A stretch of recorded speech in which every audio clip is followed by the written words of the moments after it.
Good day, I am John Lutz. I did everything in this review, just like I did everything in the Atari 2600 review. And here we are looking at Alien 3 on the Sega Genesis. Now, I had been intending to review Alien 3 on the Sega Genesis since like 2009. I just never got to it. And that's mainly because, I was of the impression that, I did Alien 3 on the Super Nintendo, and that's enough. But Alien 3 on the Genesis, this was born out of needed to do another Alien review, and I was kind of inspired after the pretty good response that Alien on the 2600 had, and so I was like, you know what, I'm just going to do it. And I went, and I just mentioned, did only audio for this review, and that's true. All you'll see in this is audio and nothing of my hair sweetness. Why? Because I'll admit I look terrible, and so I was like, fuck it, we're going to do all audio. And so, as such, this is a shorter review than Alien on the Atari 2600, but in a way, I feel there's less to talk about in this game than in Alien on the Atari 2600, because this is one of those games that just, to me, isn't fun, and really, I mentioned the review, but I'll mention it here. The biggest problem for me with Alien is, Alien 3 that is that time limit. That just pisses me the fuck off. I hate that. Because, what you're seeing is a playthrough where I actually did kind of figure out where everything is, And I hate memorization because I don't find it fun most of the time. Like, Aliens on the MSX, we're actually going to get the audio commentary recorded for in a minute.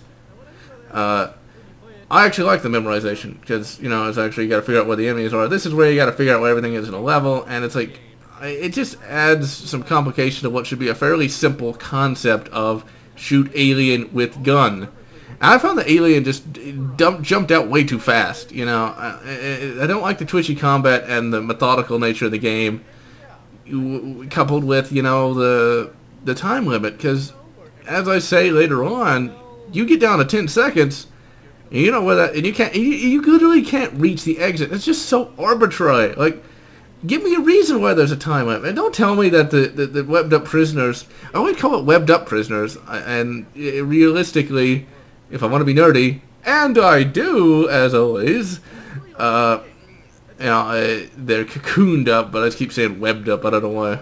Spider-Man was turned into a xenomorph, I guess. And look at that blood. That looks really good. That's the thing about the Sega Genesis that everybody remembers, is it always kind of pushed the envelope with the violence and gore. And it fit, at least in this game. This is too bad the game kind of sucks.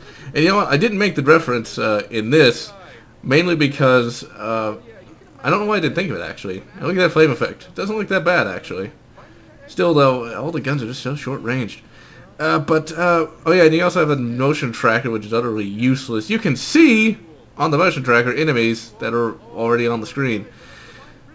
But, she already looks a lot like Sinead O'Connor, a singer from the 90s. And I don't know anything about her, what she did, what song she sang. I just remember the name and that she was bald, and I think, she was on Saturday Night Live. And then this is actually a cool level. I should have mentioned that this is actually a coolly designed level, because it's actually a alien hive, although why it's purple, I can't really say. It's fabulous! Oh yeah, and how the fuck are you supposed to know that? Well, I looked up a walkthrough eventually. And also I just decided to be overly methodical. I always find it funny how Genesis... This is of course emulated, because my Genesis Model 1's all the way back in Houston, or when I filmed this it was, of course. But when you emulate, like a Super Nintendo, you only get, 480 by 320 or something, whereas with a Genesis, it's... You get more screen area when you record. I've never really been sure about that. It always annoyed me. I always liked the Super Nintendo a bit more than the Genesis, although the Genesis has grown on me in recent years. And I think I mentioned in some other reviews, I always thought the Genesis was actually inherently superior to the SNES for some reason, although realistically it's not. I think its processor's slightly faster, but overall the SNES is better in a variety of ways. Oh yeah, then there's that's the mini boss, which I guess I could have described it, but it's a boss in a side-scrolling shooter. that's kind of like me describing a car that has tires. It's like, it has tires for rolling around on the ground. It's like, it's sort of self-evident. And you guys can tell that it's a boss and that it's cheap. You know. But, you know, this game isn't utterly horrible, but it's just not very good. You know, I did not have fun recording it.